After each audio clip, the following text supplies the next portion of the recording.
Steve, third successive year that you've played Arsenal in the FA Cup, you're getting sick of the sight of each other? Well, you could have picked an easier one, couldn't we?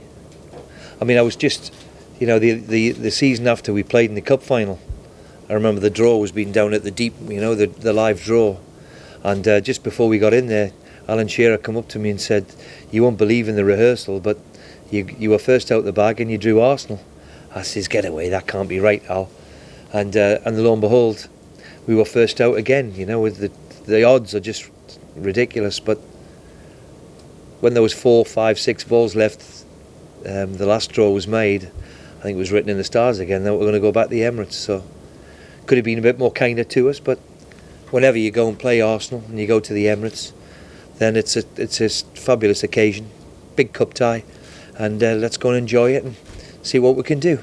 Is it a good round to be playing them in, though, bearing in mind that on Tuesday, when you're at Ipswich, they're playing Barcelona, and I think Arsene Wenger might have his mind on that, like you've got your mind on Ipswich.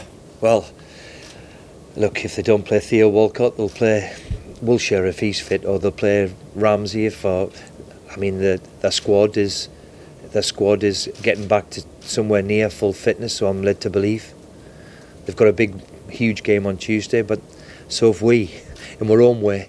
And the way the scheduling is, I have to say, for a club like ours, to play Saturday, Tuesday, Friday, Tuesday, Friday, the following Tuesday, it's tough for us at the moment. So I've got enough to do and look after my own team without worrying about Mr. Wenger's team. But I would presume that, of course, that he'd make changes, because he'll want to keep his team fresh as he possibly can for the huge game that they've got against Barcelona on Tuesday. That's only normal. You said the other night that you're going to make changes because of the games that you've got coming up, and Nick Powell is going to be among those who come in. He'll make his difference. Is it going to be wholesale sweeping changes or tinkering? Tinkering, whatever you want to call it, there will be sweeping changes. As I've said, I don't want to harp on about it, but we've been dealt a tough blow with the TV requirements. And when you look at, we had 10 games in 33 days, is a ridiculous schedule for any club. Thankfully, at the moment, touch wood, we've got no real injuries. So it's going to stretch us to the limit in terms of the squad we've got. But, we've got big games and a lot of games coming up thick and fast. And of course, they're important ones because, yes, the FA Cup is the FA Cup, and we had probably the best day out in the club's history 2-3 years ago. But our prime focus has got to be on returning back to the Premier League, and it's a tough call, because you would love to play your so-called first team against Arsenal. Of course you would.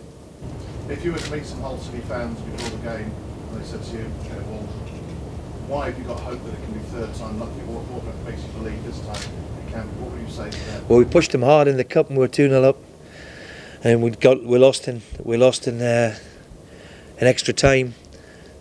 Look, it's always a big call to go and beat Arsenal at the Emirates. It doesn't happen very often, does it?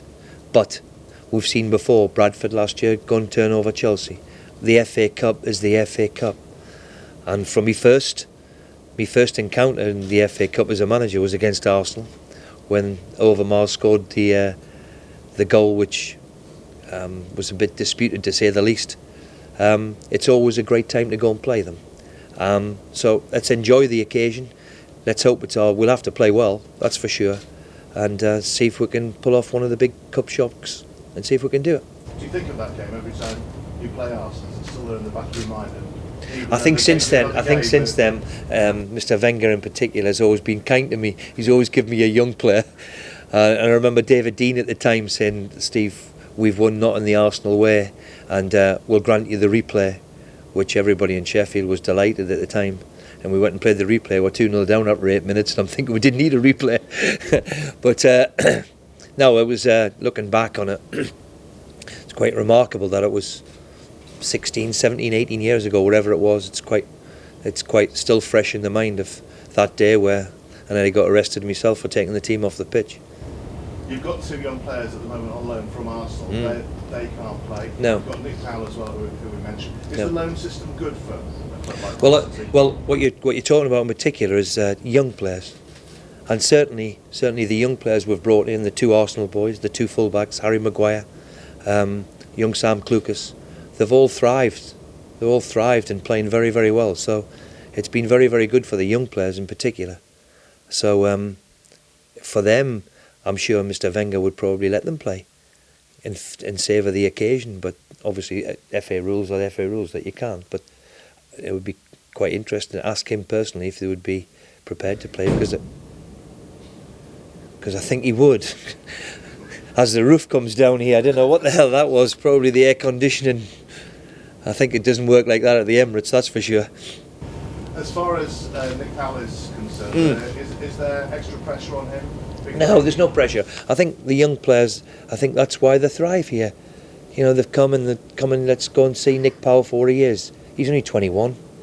He's a wonderful talent. I remember watching him a few times when he was at Wigan in the Championship playing, and he was only 18, 19 and did very well. He's got fantastic talent, and I'm not just looking at it now as for the next 3 months. I would like to make it permanent with him if I could. I would like to do that with Isaac Hayden. I've gone on record with that. I don't think it would be possible with Tuba, but these are good young players who, you know, can come and thrive on what we can give them here. If he does really well in the next few games, or however many games he plays, Nick Powell, is there a concern in your mind that Manchester United might recall him, given their injury situation? Yeah, it's a possibility because of the injury situation they have. We've had no real contact as that just yet. I think they want Nick to go out and play somewhere, and of course they've got big injuries, but that's something I can't speculate on at the moment. He's fine. He's itching to get started, and let's hope he goes and plays well tomorrow and certainly be available for us for the running. On the subject of Manchester United, he didn't watch their game last night because he'd forgotten that they were playing. That's typical Nick. He was playing FIFA. Like they all do. Yeah. Did you watch the game? I switched between the two, and then my good lady said, "You're away for the weekend, and if you think I'm watching football all night, you're far mistaken." So I seen a bit of it, but I switched over. There was 2 games on at the same time, weren't there? So that's a disappointing result, and they're going through a difficult period at the moment, but they'll come through. Have you ever blamed Murphy's Law for the defeats? Murphy's Law? What's that? It's anything that can go wrong will go wrong. That's what Louis van Gaal blamed it on last night. Okay. I'll have to use that myself. Well, hopefully not tomorrow. No, hopefully not tomorrow. Steve, is Josh Time in the squad tomorrow? Yes, he's in the squad, yeah. How will you use him? How will I use him? That's for me to know. He's in the squad. We'll decide over the next 24, 48 hours whether he'll start, or he'll certainly be involved and be on the bench if not starting. Is there any other injuries? None. Full 22 players, all available. Not bad. Steve is talking FA Cup scrapping replays. I agree with that. You'd agree with that, would you? I agree with that. You know, the disappointing thing for me in the running we've got now, and I don't want to harp on it because it is, we've got a 2-week break for an international friendly, right in the middle of big, huge, important cup ties. And I know the national teams have got to play but why don't they just get them together for 3 or 4 days? And we've got 2 weeks. We've got a schedule which is just ridiculous. So when you do look at the schedule of players and what they're asked to do, and of course a player can play every day if you want. They train every day. They can play every day, but they can't play with the same intensity, and we all understand that. And we ask our top players really to play over 60 games a season and then expect them to perform in a tournament in June, where I don't think it's possible. And I think that's why we're coming stuck. And we're going through it now. A small club like ours, to be asked to play 7 games in 23 days is ridiculous. And then after that, we've got a 2-week break. Why we can't play, why they have to break is for friendlies is beyond me.